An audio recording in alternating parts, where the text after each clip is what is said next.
Hey guys, and welcome to 64K Magic. Today we are going to play Choplifter. So Choplifter is a game by Dan Gorlin and Dane Bigham. Just trying to pronounce the names correctly. It was released in 1982 and the publisher was Brother Bund Software. Now, after not having played this for a very long time, I've just given it a couple of goes before I started recording. I've got to say that I'm extremely impressed by the smooth gameplay. This game plays brilliantly.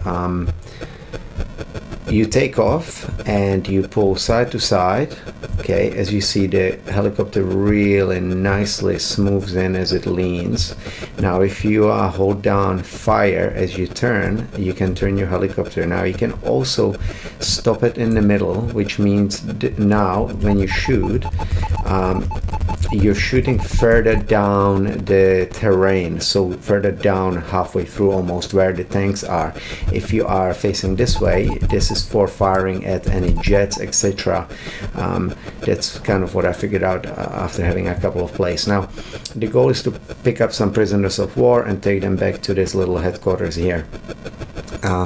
If you fly down, you can sort of shoot down at the ground. I don't know what.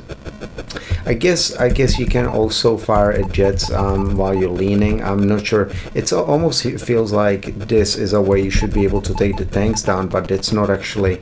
After having tried it, it doesn't work. I really love this little 3D effect here on this little boundary. This is kind of like a little barricade, so that I think so the tanks can't get through when they follow you around. But yeah, that's what I assume it's for. Now I'm just gonna go down where some tanks are. Okay, if I go and try and take the tank down like this, as you see, I'm kind of shooting above it, so nothing happens. If I, however, turn myself this way, then I can take the tank down. I can follow it around and just take it down like that. Now, to pick up passengers, you just land. You can face any way. Now, the tanks can't shoot any higher than that. Basically, they're just gonna shoot you down if you are on the ground.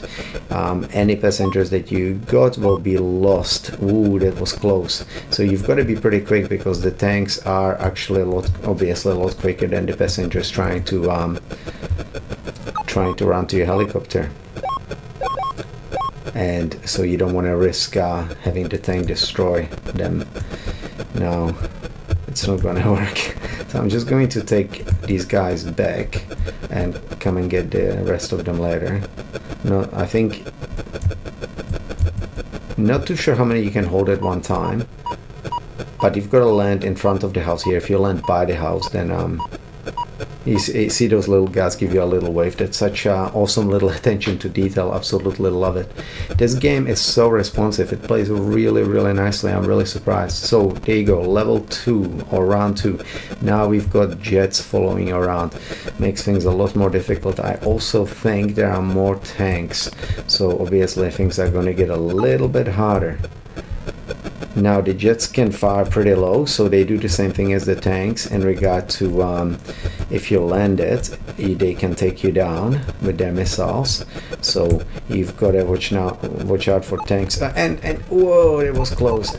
Now you can obviously take the jets down by shooting like this, but then flying around so quickly makes it very difficult to be able to actually take them down.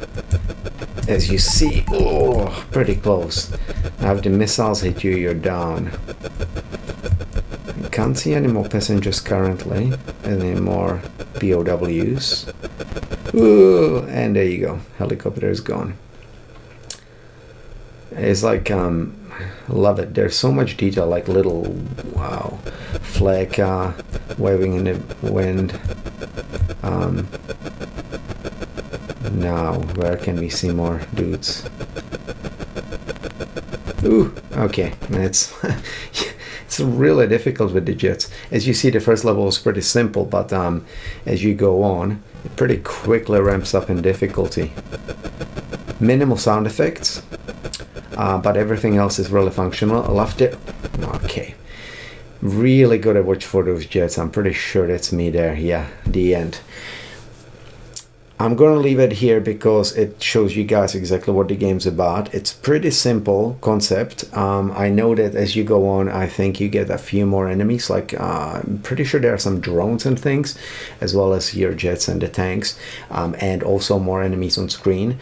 Now, really nice game, and honestly I'm going to come back to this and play it in my spare time because this is a really good game that's held up really well. Not much you could do to it these days to make it any better. I had a little think about what I don't like about some of the remakes these days. Like sometimes they come along and they do things like Frogger and whatever, and they try and remake it. However, a lot of the time what they do is they lose the essence of what it was about. They make it overcomplicated. They put in too much stuff, too much fleshy stuff.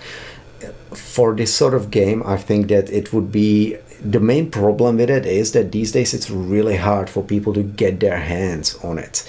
If yes, you've got, getting games online, whatever, but to actually like put something like this on like Xbox, PS4, I know that there are some collections that you can get, but re-releasing some of these games as a pack, and all you would have to do is just take what it's got here and possibly, just to make it more approachable to today's generation, just spruce up the graphics a little bit. But I don't mean make it flashy, I just mean keep the same look. Black sky, stars, simple ground, maybe a nice 3D helicopter that is really basic, simplistic, low poly type stuff, really nice little building, again really straight to the point, keep the feel and the look the same, and I think that would translate really well. However, I think that's not really what happens. I feel like they're trying to make these old retro games to look and feel like AAA titles, if you know what I mean, and I don't think that works because that's not what they're about. They should be simple, quick, fun party games that people play together or on their own because they want a quick little burst of fun, whereas AAA things, they're usually more involved story-based games, shooters, whatever, so they're different, not even different markets, but just games you pick for different occasions, so honestly not much you could do to this. Absolutely love it. Brilliant little game, and really early in the Commodore's lifetime as well. One other thing that I noticed on here is that I think I've read something about this where if you have a look on the helicopter, it actually, apparently I think it was one of the first games that did some sort of anti-aliasing on sprites. If you have a look at if you look at the helicopters, it turns there's like little pixels, red pixels and so on, that make the helicopter look a little bit smoother instead of just white. That's a pretty nice effect, so yeah. Okay guys, hope you enjoyed this episode. I will see you in the next Commodore, what is it called, 64K Magic. Later.